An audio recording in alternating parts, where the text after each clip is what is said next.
This podcast is for informational purposes only. We are not medical professionals and do not provide medical advice.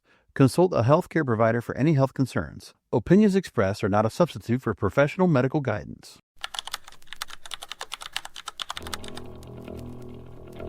Welcome to the Optimize We podcast. I'm your host, Lindsay O'Neill, and I'm super excited to kick off this series of interviews and biohacking truths without the BS with you.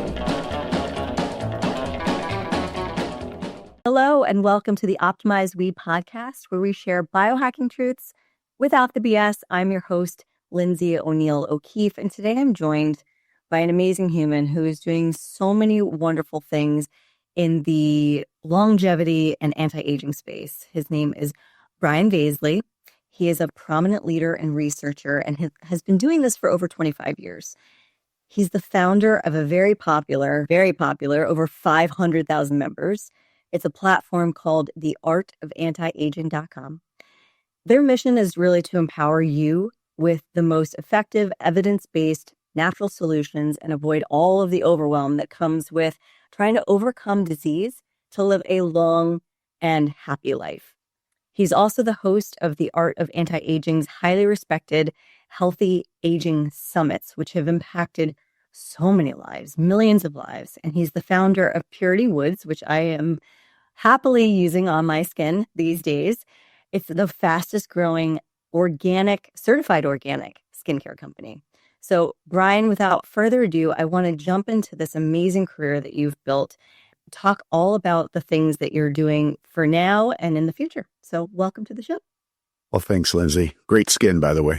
Oh, well, I just turned 44 last week or 2 weeks ago, and I get stopped all the time by people who are looking at my skin and saying, I can't believe you're in your 40s. You look like you're in your 20s. I don't do anything toxic to my skin. I use your products as well as castor oil. And then my hair obviously is, grown back after having lots of toxic damage done to it. So I appreciate the work that you've done. And I want to dive into a little bit more about like your background. So 25 years ago, what shifted in your life? You have to go back even further. So, yeah, if you look at me and my skin, I'm 89 years old. No, I'm kidding. I'm not 89, but yeah, I'm in my mid 50s, and my life honestly could be cut pretty much at this stage down half, and the first half of life was really rough, and to just say the least in some regards. So, as a child, I'm just going to go brief on this. I'm going to give you the story and try to be brief. Up until the age of 9, my father was a very good man, brilliant man, by the way. But then he turned severely alcoholic, because back in those days, you didn't deal with trauma like we are fortunate enough to be able to deal with today. If you went to counseling and et cetera, you were considered a crazy person way back in his generation. So he did not deal with a lot of very serious issues that had happened in his life. He turned severely alcoholic, severely abusive to me, to my sister, to my mother, and, went through years of that. I also grew up very poor in the city of Chicago, in a rough neighborhood where I lost friends to gangs and things of that nature. So it was rough. But to really condense this, he did finally, years later, kick the habit, but then he spent 10 years dying, basically, in and out of hospitals, sometimes more in than out in any given year. And witnessed my mom trying, she still loved my father, even, despite all the challenges, but she was right there with him and all this, and fought a medical system that way back then, from the inside as a older child, and then as a young man, as very inept. I witnessed this firsthand, far more than anyone should ever have had to. I was in those hospitals, sometimes for hours and hours with him in the system. So I saw that system. I went through all that. So there was kind of a thing forming here. And myself, I had a lot of internal depression, anxiety issues as a young man because of things I had experienced. And there was one consistent factor that literally actually saved my life, and that was powerful women. I am so blessed, so fortunate to have had powerful women in my life. My mother, for sure, is a saint. My sister, years later here, wife, but back then certain teachers, certain friends, and they all were females, and they stuck by me and they helped me through and they showed me a lot. So I'm really condensing this story down. So I had that, and I'm so grateful. And then I had this experience with the medical system early on. I was poor. I got married too young, the first time around. But she and I, we did go to school full time while working on my behalf, full time, her part time while we had a baby too young together. Now that's my grown son. I have 4 kids, but that's my grown son who's now a best friend. He's in his 30s himself. But way back then it was rough. I sometimes had to choose in any given month between keeping the lights on or putting food on the table. It was that hard. But we pushed through. And, long story short, here I am. I'm so grateful for powerful women, but I did get involved. I say this a little tongue in cheek. My very first real job out of college, well, I guess second really, was in the pharmaceutical industry. So I saw it from the inside, and I was in communications. And so a low level management position wasn't bad, but I was working directly with the top execs in pharmaceuticals because of the nature of the position. And I saw a lot and heard a lot that all I'll say right here, this is a whole story for another time, is that a lot of people's suspicions and concerns and anger in the drug industry is well-founded. I will put it that way right now. You're not wrong on your impressions of that industry. Now, there's some good people in there, don't get me wrong, but the industry is everything you think and more. I saw it from the inside. So then I had to work there for a while. I was putting food on the table. It was the first, one of the first real jobs out of school, had a young family. But I did find my way I finally was able to leave. Whole nother story, but I found my way into the natural health and wellness industry. And I, behind the scenes for a long time, develop some of the biggest names in health and wellness out there. So I'm still big today. So I was behind the scenes helping them. Well, I was at a crossroads or so years ago now, where I could do a lot of things. And I watched as these powerful women that had, helped me and, in some cases saved my life, they were getting, even these strong women were getting impacted by a message. And the message goes, and it's very pervasive today still in our society, the message goes that getting older equals doom, that getting older equals becoming undesirable, incapable, doomed to suffering and disease. And once you hit 40, and you're amazingly, you're in your 40s, once you hit 40, it's all downhill from here, and all the jokes, in the party stores with the jokes over the hill and all that type of stuff. The jokes all often have a real, side that they're reflecting. That message is pervasive. It impacts men, but it definitely in our society impacts women in a far harder way even. And I watched as that pervading message even impacted these powerful women that saved me. And I'm like, you know what? By then I had been in health research for many years, and I had worked closely with and helped build into well-known entities, a lot of the, very renowned MDs and researchers and all those types, and organizations. I'm like, that myth does not at all jibe with the truth. The truth is that these are the best years of life, and they ought to be in every way, shape, and form, physically, mentally, emotionally. 40s is the real start of life. But these concepts are in the way, and they are definitely being taken to heart by, a majority of people, including women, and they're ruining or harming their lives. And, I'm going to dedicate myself, whether I have one person listening to me or 500,000 today, I'm going to dedicate myself to putting out the evidence on what you could do today to ensure that these are the best years of your life. 40s, 50s, 60s, and beyond ought to be. Harry, thank you so much for sharing your pain to purpose story, and also for dedicating your shift, this BS that we've been told. And I actually worked in pharmaceutical advertising. So on the marketing, I worked on the communication side from the inside out. I was working very closely with the teams on the communication side of pharmaceutical companies. And what I saw was a little bit of a disconnect between the truth and the message. And that's pretty much marketing in a nutshell, right? It's twisting the truth to provide a message that is compelling and going to cause people to take action. And that fear-based message has resonated throughout our marketing. Even in, we have a client that we work with, Got Mold. Their former marketing agency, it kind of did them a disservice because all of their marketing was you're going to die of mold toxicity. And now mold toxicity is a real thing, and it is scary in a lot of ways.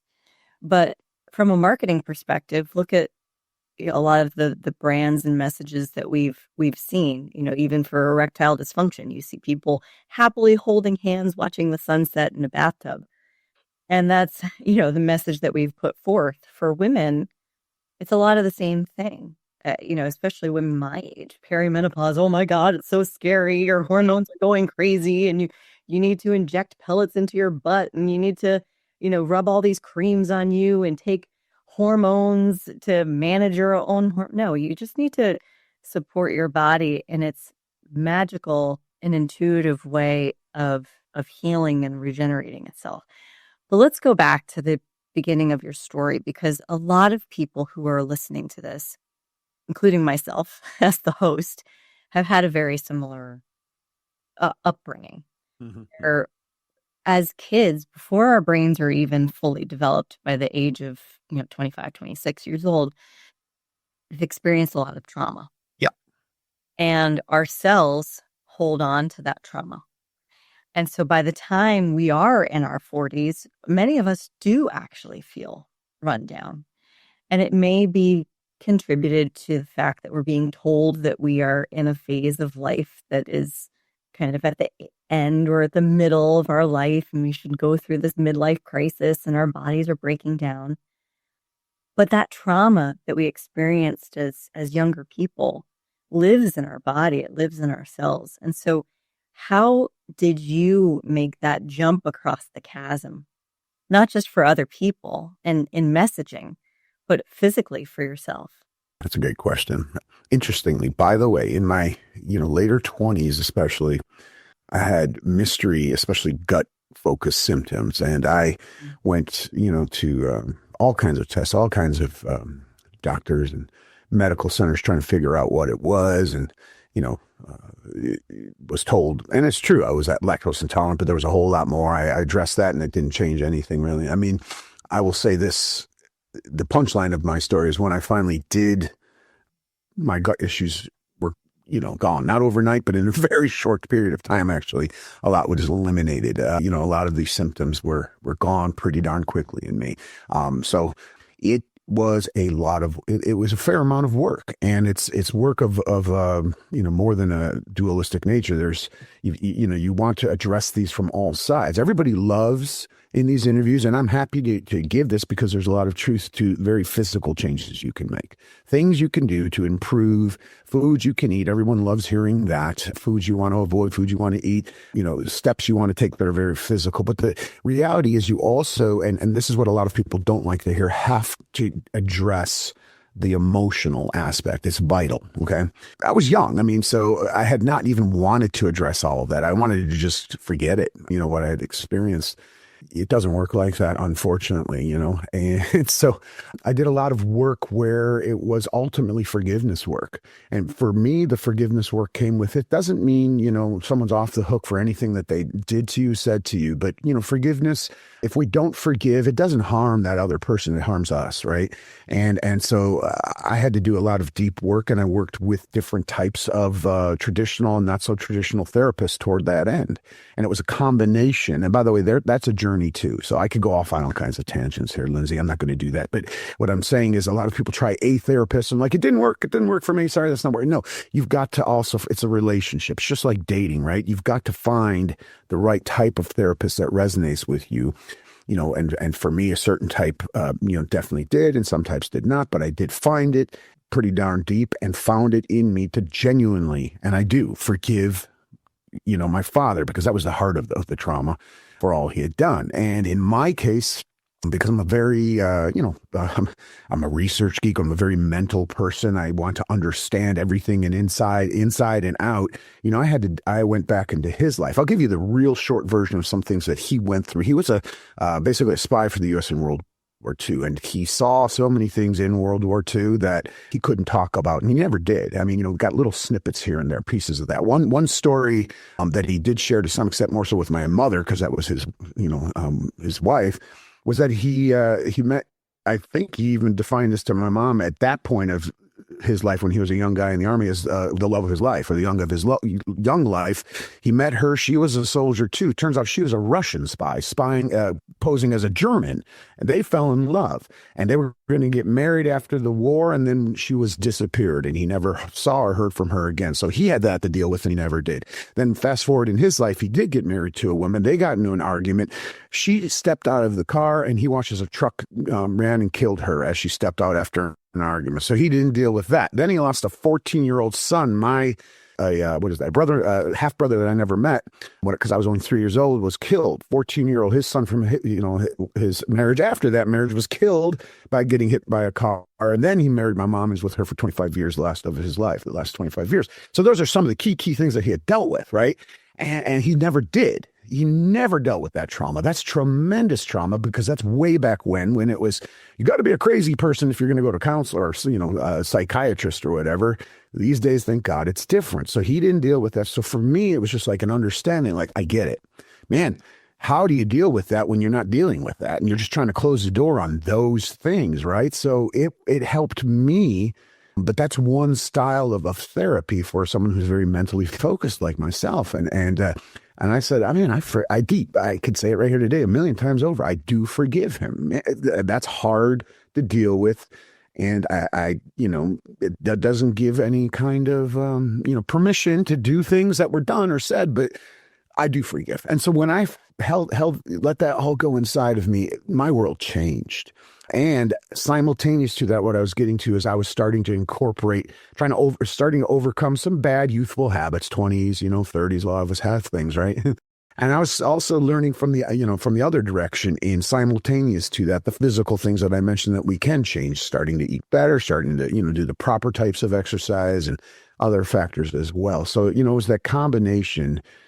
I found my way out of it, and it could and again, I had guidance. The social aspect was the largest of all. I had powerful women who were standing by me the whole time and saying, nope, you should thrive. You should thrive. Basically, I'm narrowing this and dumbing this down in a sense from all that was said and done. But, that factor, I'm just very fortunate after all that to be here thriving today, and everyone doesn't make that out of it, but they can. I just want people to know that if anyone's listening, and you've had harder experiences, and it's harder than I have, right?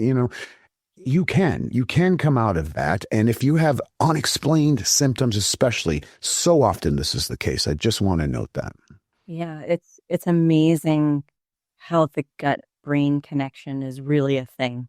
Oh. That's been proven over and over again in scientific research. But then just the intuitive knowing that generational trauma can have an impact. They say that the mother's gut microbiome translates over to the child. And even when you're sleeping in bed with your partner, you're sharing microbiome. Even if you're not kissing or doing anything intimate, you are actually sharing the same microbiome, the same cellular composition. And it can actually change everything by just your partner making a shift. So your dad going through all that he did in order to get himself well was actually healing for you. And then everything that you've done is healing for your kids, not just for you and for your wife, but for your kids as well. And you mentioned gut health, because this is really foundational to all of longevity. And I'm sure you've seen this in your research and in your conversations with hundreds of MDs and doctors, and then also just with the over 500,000 people that are on your platform as members. They're thirsty for this knowledge, but it's almost so simple, because this is a very complicated industry that we're working in right now. Yeah. Oh, yeah. There's a new device, there's a new technology, there's a new gadget, widget, skincare company, supplement brand that's popping up almost every single day in the biohacking and longevity world.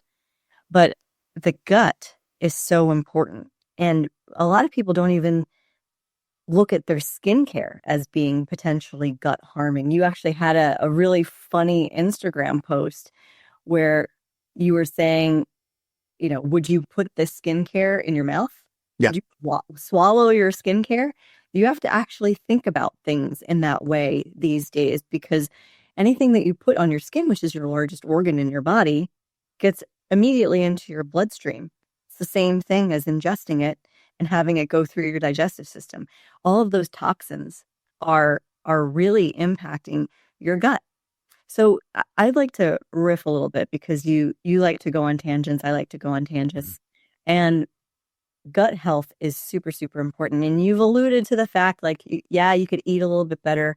But like, what's really vitally important for your gut health outside of obviously forgiveness, which is such a beautiful thing to acknowledge. I just want to say that. Yeah.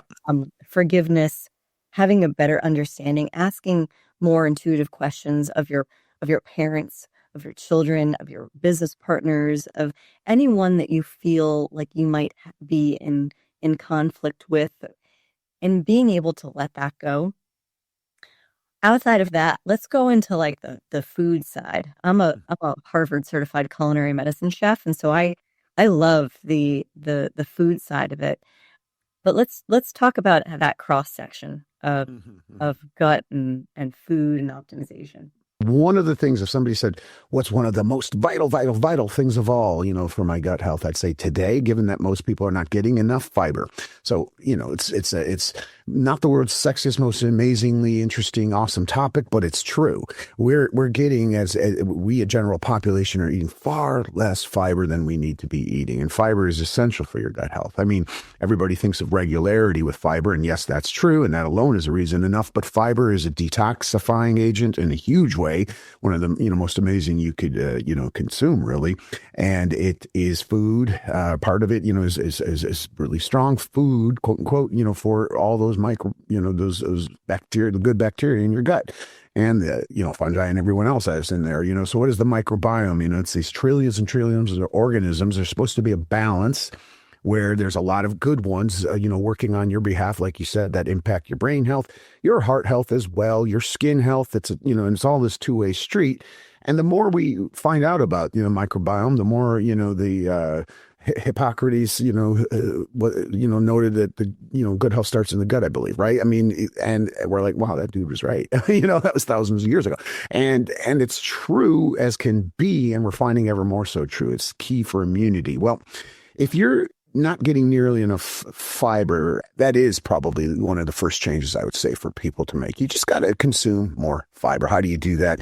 That is plant foods, that there is not, I don't want to get into the discussion of meat, not meat, and all that type of stuff, because I know it's a contentious area, but I will tell you, you're not going to go wrong by eating more plant-based foods, for the fiber content aspect. You're not going to go wrong for extending the variety of foods you eat. Now, someone with your expertise, you probably see this, Lindsay, is that even many health-conscious people tend to consciously start focusing in only on eating a diet that might consist of 10 foods routinely, 9 foods, 8 foods, 11, 15 foods.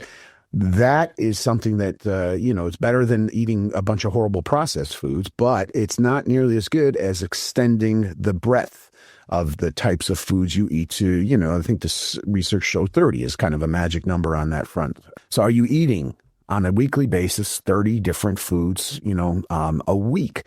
And that's like, oh, that's really hard to do. And it is, but it includes fun things like herbs and spices, which I highly advocate. The pill, they're the magic pill that everyone's looking for, meaning a small dose goes a long way. Routinely eating them, adding them to your foods and cooking with them. You don't have to have a massive amount of these things. It just has to be a steady diet of a number of different herbs, which is awesome because you're a chef, they add magic to foods, right? And you could do so much with them. So you want that range for the, polyphenols and all the other amazing compounds that are in these, natural foods. So fiber, range of diet is huge. And I would also say, and you brought it up earlier, I don't think people still are nearly aware enough of the toxic component and how we are just over consuming from every angle toxins today. I always want to caveat this discussion with, listen, if you're worried about anything at all that I'm bringing up, any steps that anyone brings up, the worry is worse than any recommendations we're making. What I'm saying is, if you feel like this is overwhelming, I can't make all these changes, you don't have to make all these changes. Just start making one, and they, by the way, tend to snowball, right? I don't want anyone worried that they're not doing everything that we're discussing here today, or that people discuss with you in general, Lindsay. Don't go down that path. Any change you make is a positive. That said, you're not going to free all toxins from your life, but it's pretty easy given other steps to reduce the toxins in your life in a very rapid way and a major way by making, they're kind of the lowest hanging fruit changes you can make out of a lot of health steps. You want to change your diet from ultra processed foods, obviously, to, healthier foods, but it's easier said than done. You want to do it, but it's more effort, more work if you're someone who's, heavy duty in the processed food world. You want to stop sitting so much and exercise a lot more. Easy said, it takes time and effort to make that transition. But when it comes to toxins, which are harming our guts in a massive way, and our skin, and, us, again, we're holistic beings. And so any harm it makes on our skin harms the rest of us. Any harm it makes inside of us harms our skin and the rest of it. So we're all connected, right?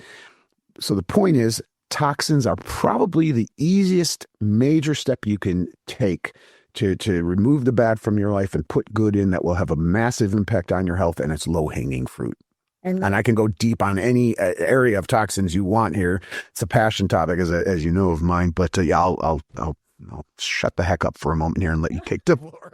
You reminded me, actually, this is so funny. Do you know the Scrubbing Bubbles commercial? Yes. Yeah. Okay. So you know how like those little guys go around at the Harvard School of Public Health course that we did. It's called Healthy Kitchens, Healthy Lives. It's actually out in Napa at the CIA, the Culinary Institute of America. It's a beautiful facility. So it's all of these doctors get to go and get continuing ed credits. It's like a 4 or 5 day program. We're all out there. We go into the kitchen. It's so cool. And one of the teachers brought up the Scrubbing Bubbles commercial while we were in the kitchen. I'm like, well, this is a weird thing to talk about during, a cooking lesson at the CIA. Fiber is like those little bubble scrubbers. They scrub your gut. So all of those toxins get stuck to the lining of your digestive tract. They erode them. They make it so that we can't actually, when we're eating really good food, we can't actually get all of the benefits of the nutritional value of those foods. It's almost like putting a bunch of cement on the walls, and that cement is eroding the good stuff, all of the receptors of all of the good nutrition. So those scrubbing bubbles, that fiber, goes in and scrubs your gut. Now, as a population, and again, this was like in 2019, but back then, as a population, we were significantly malnourished when it came to fiber. Significantly. I think only like 12% of the U.S. population was actually getting enough fiber in their diet. And that could be, the older people that are told to take Metamucil as a dietary supplement. And what's the intention of something like Metamucil, right? It's to get them to go to the bathroom. Yep. Because relieving your bowels is actually a form of detoxing. So I didn't think we were going to be talking about poop here, as I am in cougar puberty, as my husband lovingly calls it. I'm going through perimenopause. Our bowels stop moving. Mm-hmm. When you have a hormone imbalance, so women of my age and a little bit older, your bowels stop moving. And so this is the time to start to increase your fiber intake. And again, to your point, like my grandfather wasn't the healthiest eater, but he lived until he was 98. He ate a lot of fiber. He did not drink alcohol. He didn't do any drugs. He was a rock star musician. He was an amazing musician who performed 3 weeks before he died. Wow, that's cool. That was his last performance. Yeah. But he would wake up every day and he loved his life. And so I'm going to connect that to your final point, which you made, which is don't stress yourself out trying to make these changes. Make them slowly, a little bit at a time. Get a coach. Get rid of the toxic people in your life first, maybe. The people that are causing you stress. That's the first form of detox that I had to go through, like during my divorce, during the pandemic, during, even just owning a business. You have to kind of get rid of the people that are dragging you down, that are holding you in a place of stress, anxiety, and lack, because all that cortisol that's being released into your body is just doing more damage. That's the worst toxin you could possibly have in your body. And then slowly start to get rid of the other crap, get rid of the seed oils, get rid of the alcohol, get rid of the sugar. Oh my gosh, the sugar, especially in our teenagers these days. I've got 4 daughters, 2 14-year-olds, 12-year-old, and a 10-year-old. And they're the healthiest eaters of all of their friends. They're on the field hockey team, field eating like the seaweed snacks and other things that I've given them to eat, and like carrot sticks. They're not drinking the Celsius cans. They're not eating the gummy bears and the other stuff that the rest of their team is. It's an amazing transition, and it doesn't have to be that difficult when you just start to add some dark leafy greens into your everyday meal. And yes, chef for the country of Australia, I cook their grass-fed beef and lamb. Meat is a whole other conversation, but you have to have both. I think it's a balance. You have to eat what you like, use a lot of herbs and spices to make it flavorful, make it taste good, and also make it easier to digest. And then when you're eating like these vegetables, there's something to be said about the fiber content, the soluble versus the dietary fiber that can help scrub your gut, like those scrubbing bubbles did too. Right. So you've made all of these transitions in your own life, and now you're bringing people onto your platform. So what kind of information are you sharing on your platform? Is it nutrition based? Is it biohacking? Are you telling everybody to go sit in front of a red light panel or sit on a PEMF machine? Like what's the hottest topics on right now? Yeah, hottest topics. Interesting. Like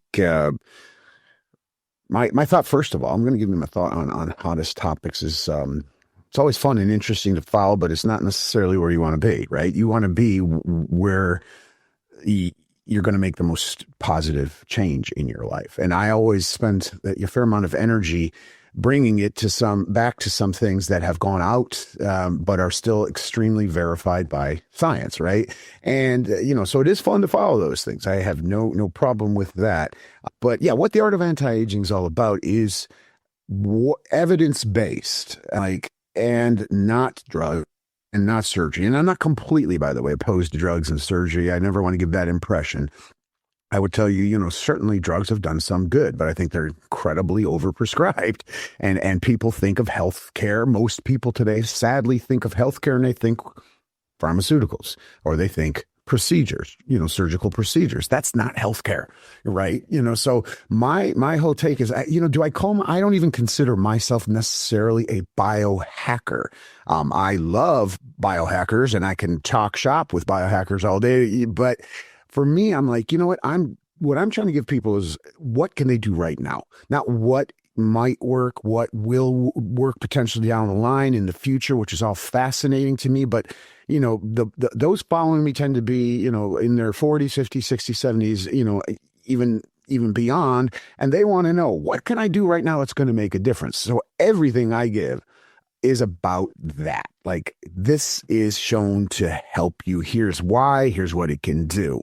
So it's on various fronts, but you brought up red light. That's super hot right now. Of course it is. Of course it is. And these things are they sound cutting edge and new, but red light has been around since the universe, meaning it's coming from our sun, and it's just an understanding now of what, this form of nutrition, and that's really what, light is in itself and its different spectrums, what this form of nutrition can do for us. And then it's a recognition of, oh my gosh, population, I guess, of beings, we always tend to swing way in the opposite direction with things. And we go too far the other way when we learn something. And so here's what happened.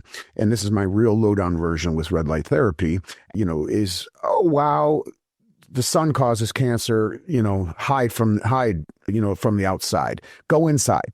And, so it pushed us even more inside, and we were already inside far too much. And now we're not getting enough, red light there. Red light works. It's true. You got to be careful. I'm not going to get into the deep discussion of the right and wrong devices to choose, be sure they're safe, all that good stuff. But red light works because it's just natural, and it's going to work, and it's going to help our mitochondria, and that's why sometimes it almost sounds like snake oil to people. Red light helps for this. What it's really helping is the mitochondria in your body, which is the, base level of the cells. So it is going to have all kinds of good benefits for you if done well. And it's just natural. And this is what I love seeing now. Like you brought up thinking like I have 25 plus years in all of this, pretty deep, right? And I'm like, the coolest thing that I see is also sometimes the most frustrating. And it's this, is that there are things that have been known to cultures and medicinal systems like Ayurveda and Chinese for eons. And science just keeps, finally finding its way, and it says, oh, that's true.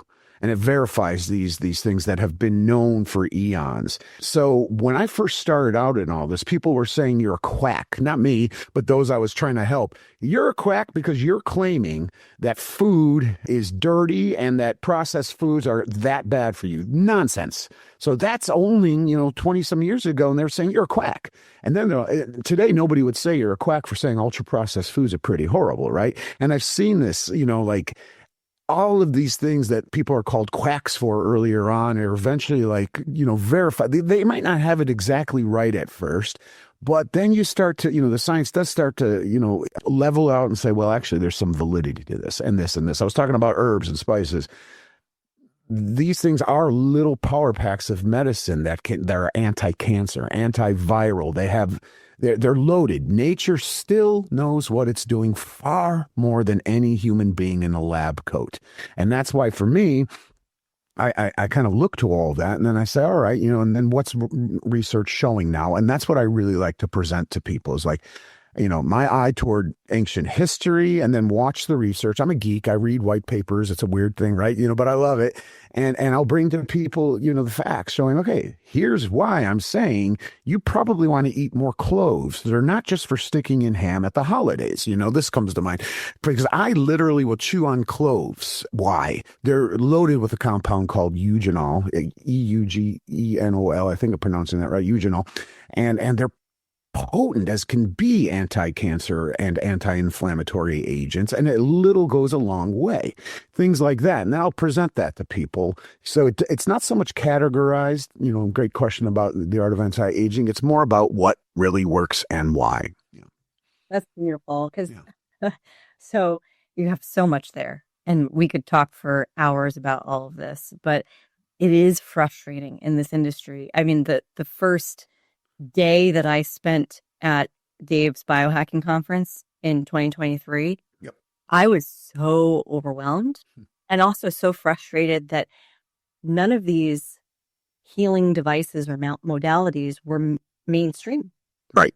Because again, like people look at this industry and say, oh, it's a bunch of quacks or it's a bunch of woo-woo people. It's a bunch of people, like smoking patchouli oil and, rubbing themselves in methylene blue. And they're not 100% wrong. But just like when I first got into the ad tech industry, there's always going to be, which was in 2001. It was kind of like in the middle of the bubble, right before the bubble burst. Yeah. I was working for a company that had fake websites up and were reselling opt-out data on the back end. This is before CAN-SPAM compliance. This is before regulation. And we're kind of in an industry that's got one leg in the regulatory side, really cares a lot about FDA approval. And that's more of like the cryotherapy and the hyperbaric oxygen therapy and the more aggressive, potentially more dangerous modalities, if not used properly, could end up hurting people.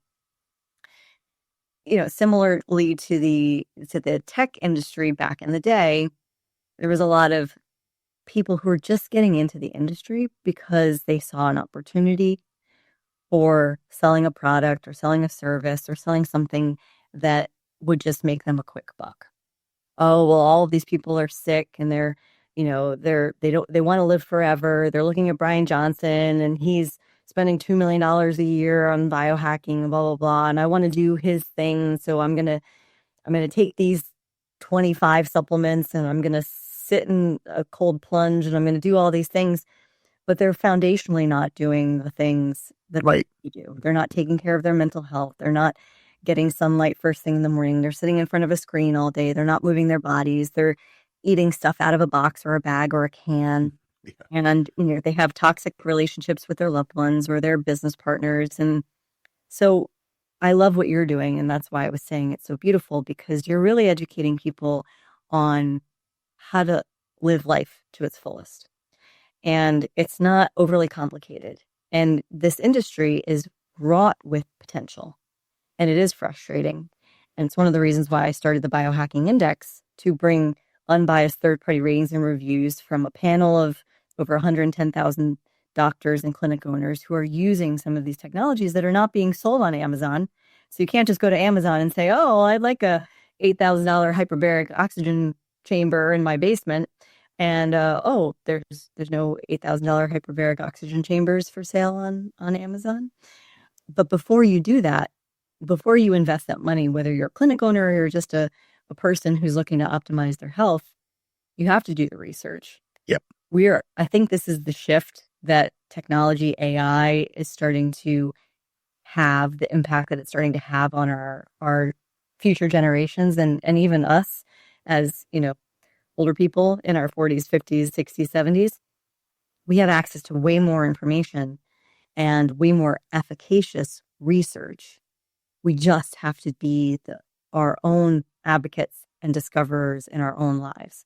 Mm-hmm. And that is the real definition, I think, of a strong woman, a strong person in general, is not just taking information and marketing messages at face value. Saying, well, how is this drug going to impact me? How is this surgery going to impact my life in the long term? Right. Exactly. The red light panel going to help me optimize my health if I'm doing nothing else, right?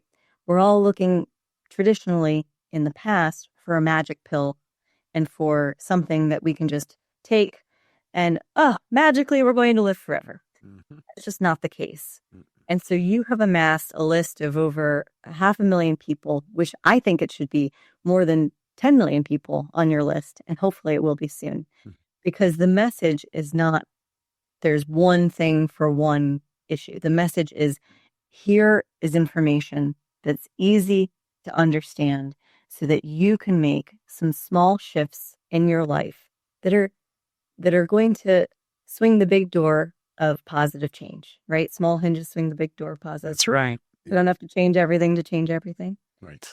And so I am really grateful to you for all of your work. And the last question I have for you is, what's next for you? You have an amazing skincare brand. You have this incredible platform. What are you doing? What are you working on next, Brian? I'm going to go out to my gardening, do some gardening, actually. No, that's just me personally. That's a passion of mine.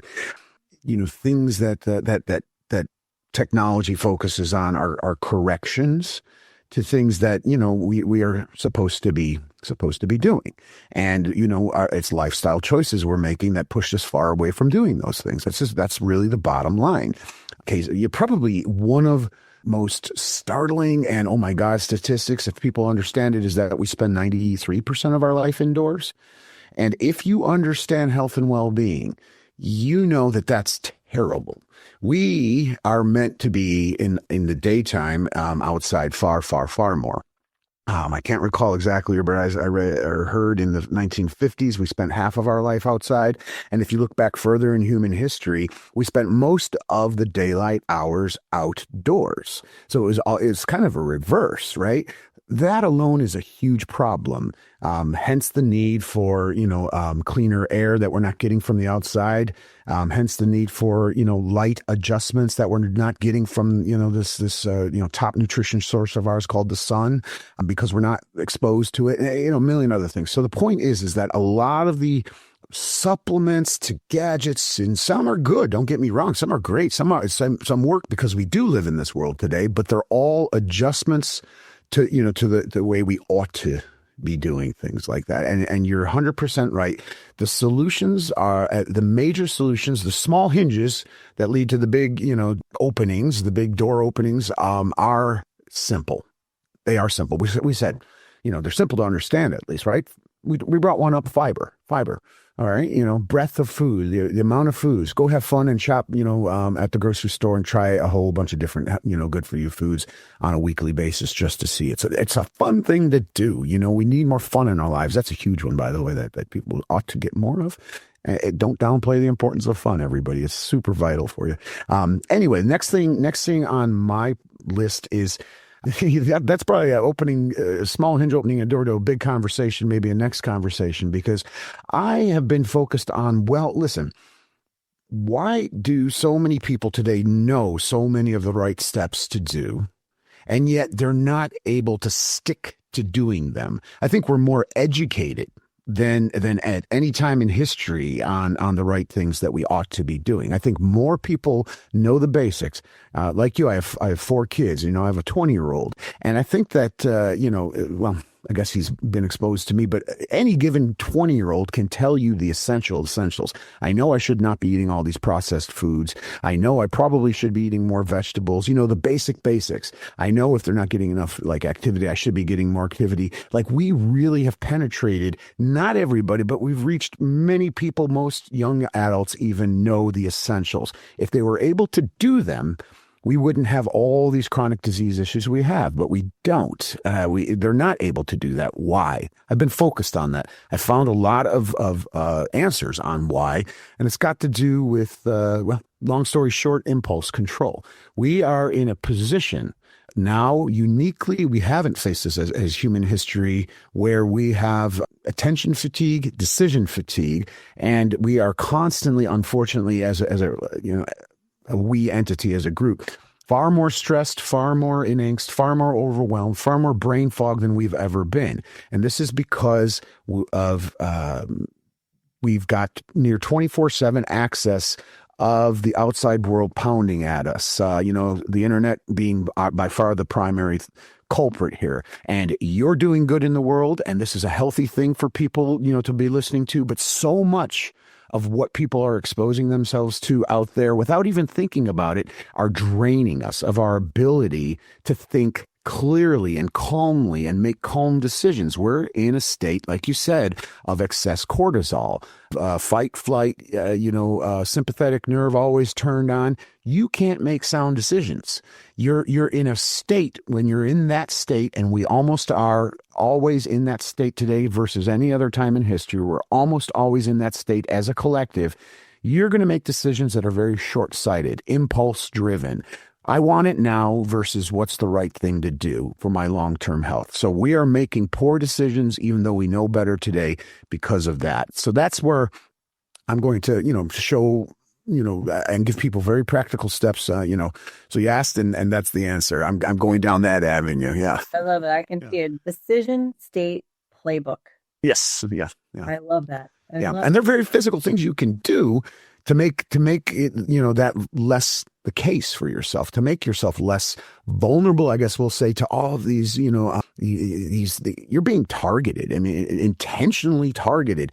Social media, again, there's good. You're wonderful. And I love, what you're doing, Lindsay. And I hope people enjoy what I'm doing. We're kind of doing the same thing, which is trying to fight the good fight for people. But there's so many entities out there on social media that, honestly, I'm just going to put it real straight, just really want to manipulate you, not for some big conspiracy theory. They just, at the end of the day, want to break you down and get your money. I mean, it's and that's the way it works, right? But if you understand what's going on and you take steps to defend yourself against that, you're going to make far more sound decisions, and you're going to be able to implement all these changes that you already know are good for you far more effectively. So yeah, that's kind of the bottom line of it.